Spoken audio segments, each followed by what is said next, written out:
মধ্যপ্রাচ্যের এই অবস্থায় ইরানের জয় শতভাগ দেখছে সব বিশ্লেষকরা, যারা সমীকরণ করে যুদ্ধ বিষয়ে যারা অবগত জ্ঞান আছে, তারা সবাই বর্তমান ইরানকেই শতভাগ জয়ী বলে মনে করতেছে।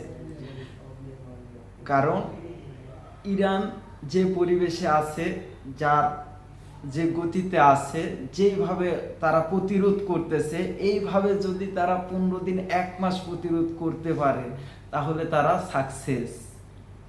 আর এটা করবেও বলে মনে করতেছে সব বিশ্লেষকরা। তো ইরানের কোনো প্রকারে হারার কোনো সম্ভাবনা নাই। হ্যাঁ, দেখতে পারেন ইরানের ক্ষতি হইতেছে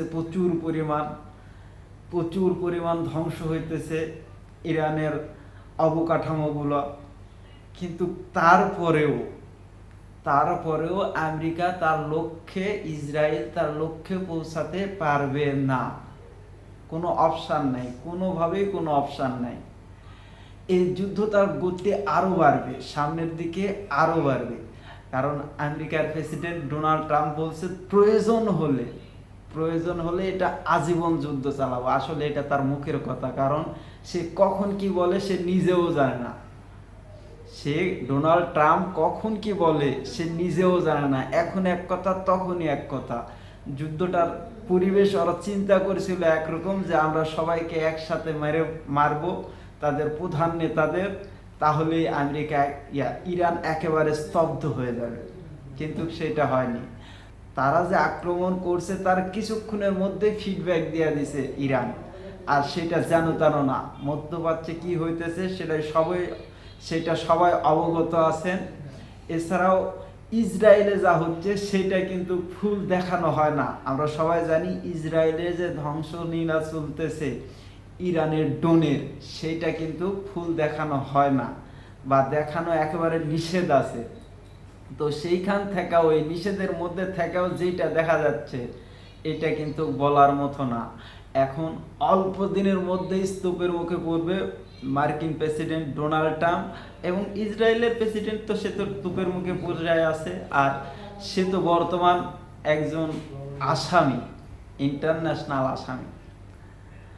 তো এই যুদ্ধটা যদি দীর্ঘদিন চলে, আর যুদ্ধটা যদি জিততে হয়, তাহলে অবশ্যই আমেরিকাকে স্থল অভিযান চালাতে হবে।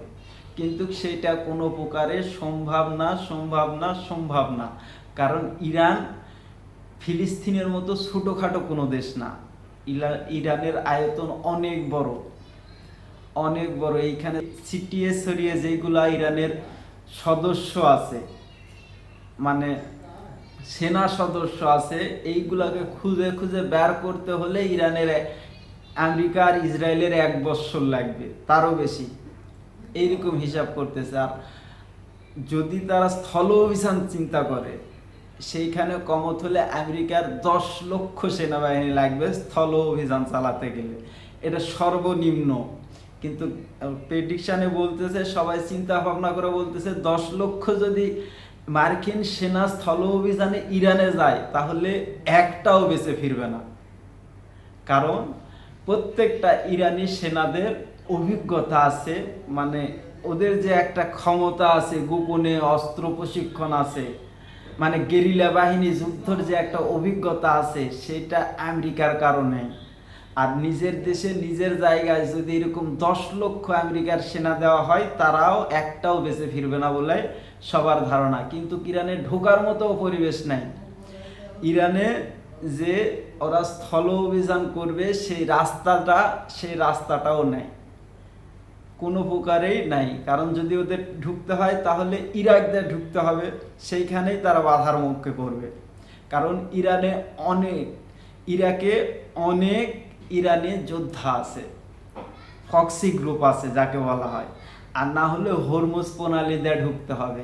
এইখানে ঢোকার একেবারে কোনো পরিবেশই নাই, জলপথে আসার কোনো পরিবেশই নাই। কারণ বলা হচ্ছে হরমুজ প্রণালীর এমন একটা পয়েন্ট আছে যেইখান দিয়ে আসতে হবে, সেইখানে 200 থেকে 300 ফিট পর্যন্ত গভীর। যদি একটা জাহাজ ডুবে দেয়, তাহলে আর কোনো জাহাজ চলাচল করবে না সেই এলাকা দিয়ে, এরকম একটা পয়েন্ট আছে। আর সেইখানে ইরানের বিপ্লবী গার্ড একেবারে প্রস্তুত আছে। তো তাহলে এই দিক দিয়েও ঢোকার কোনো পরিবেশ নাই, ইরাক দিয়ে আসারও পরিবেশ নাই। এখন আসতে হলে বিমানে উপর দিয়ে কতজন আসবে? 10 লক্ষ সেনা ছোটখাটো বিষয় না, অনেক অনেক মানুষ, অনেক সেনা।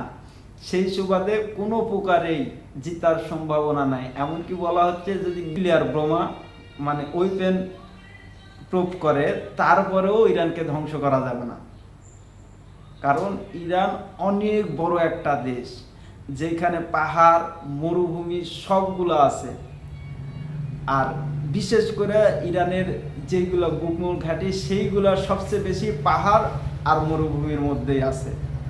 তো এইগুলা খুঁজে খুঁজে বের করতে হলেও নিউক্লিয়ার ওয়েপেন দেওয়াও যদি মারে, তারপরেও তাদের 1 বছর লাগবে। এতখান্তিক টেক আপ দেওয়ার ক্ষমতা আমেরিকা বা ইসরায়েলের নাই।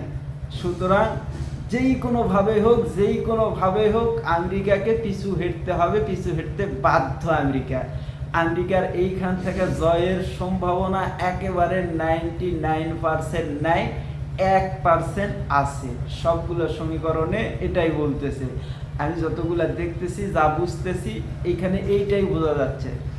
সো দেখা যাক কার প্রেডিকশন কিরকম। তো আমারও একটা বিশ্বাস বা আস্থা, আমি যেগুলা দেখতেছি, আসলে ইরানকে হারানো আমেরিকা বা ইসরায়েলের পক্ষে অসম্ভব। তারপরেও দিন শেষে যুদ্ধ চলতেছে। এই যুদ্ধের বেশিরভাগ পৃথিবীর সবগুলা মানুষই ক্ষতিগ্রস্ত হচ্ছে, পৃথিবীর সবগুলা মানুষের উপরই এই যুদ্ধের প্রভাব পড়তেছে। আর বিশেষ করে যদি এই যুদ্ধটা আরো মাসখানিক বা তারও বেশি চলে, মাসখানিকের নিচে তো থামার কোনো পরিবেশ নাই। যেহেতু আমেরিকা আবার বলে ফেলছে যে মিডল ইস্টের 14টা দেশ থেকে আমেরিকার জনসাধারণ সহ সবাইকে সরে যাওয়ার আহ্বান করেছে। তার মানে আমেরিকা আরো বড় গেম খেলবে, আরো বেশি অস্ত্র নিক্ষেপ করবে। এইখানে এরাও ছাড়বে না, ইরানও ছাড়বে না। কারণ ইরানের কাছে যেগুলো ড্রোন আছে, ড্রোন দিয়ে 1 বছর চালাবে। আর এইটা হলে হরমুজ প্রণালী তো বন্ধ থাকবে। এটা কোনো প্রকারে ক্ষমতা নাই ইসরায়েল বা আমেরিকার হরমুজ প্রণালী ওপেন করা। আর এইখানে পৃথিবীর সবগুলা মানুষের স্বার্থে আঘাত আসবে। আর বিশেষ করে সবচেয়ে বেশি ক্ষতিগ্রস্ত হবে সেটা হলো চীন। যতদিন হরমুজ প্রণালী বন্ধ থাকবে, সবচেয়ে বেশি ক্ষতিগ্রস্ত সেইটা চীন। কারণ চীনের 70% জ্বালানি এই হরমুজ প্রণালী দিয়ে আসে বা তারা ইরান থেকে সরবরাহ করে। তো যদি যুদ্ধ বেশি ঘোলাটা হয়ে যায়, দেখা যাচ্ছে যে যুদ্ধ এটা আমেরিকা জয় করে ফেলতেছে, ইরানকে একেবারে কবজির মধ্যে নিয়ে নিচ্ছে, তাহলে 100% শিওর থাকে তখন সরাসরি চীন মাঠে নেমে যাবে। কারণ এই বর্তমান সবচেয়ে বেশি কম্পিটিশন পৃথিবীর মধ্যে, সেটা হলো আমেরিকা আর চীনের মধ্যে অর্থনৈতিক অবস্থা। আমেরিকা যদি একেবারে ইরানকে গ্রাস করে নেয়, হাতের মধ্যে নিয়ে নেয়, তাহলে চীন কখনো আর জ্বালানি পাবে না। আর জ্বালানি না পেলে চীনের ইকোনমি ডাউন হয়ে যাবে। আর এইটা কোনো প্রকারে চীন মেনে নিবে না, বা হাত বন্ধ করে বসে থাকবে না, মুখে আঙ্গুল দিয়ে বসে থাকবে না। ওরা এইটা মুক্ত রাখার চিন্তা করবেই করবে। যদিও তারা ইকোনমি নিয়ে বেশি ভাবে, কিন্তু এই যুদ্ধটাও ইরানের সাথে যুদ্ধটাও আমেরিকার, সেটাও ইকোনমির মধ্যেই পড়ে। সেই সুবাদে এরা চীন বাধ্য হবে ইরানের পক্ষ হয়ে যুদ্ধ করতে। তো সবাই ভালো থাকবেন, সুস্থ থাকবেন। আর মিডল ইস্টে যে ভাইগুলা বাংলাদেশি ভাইরা আছে, সবাই একটু সচেতন থাকবেন, এটাই বিশেষ করে কথা। কারণ সচেতন না থাকলে এই বর্তমান মিডল ইস্টের অবস্থা খুবই খারাপ। ধন্যবাদ। আসসালামু আলাইকুম।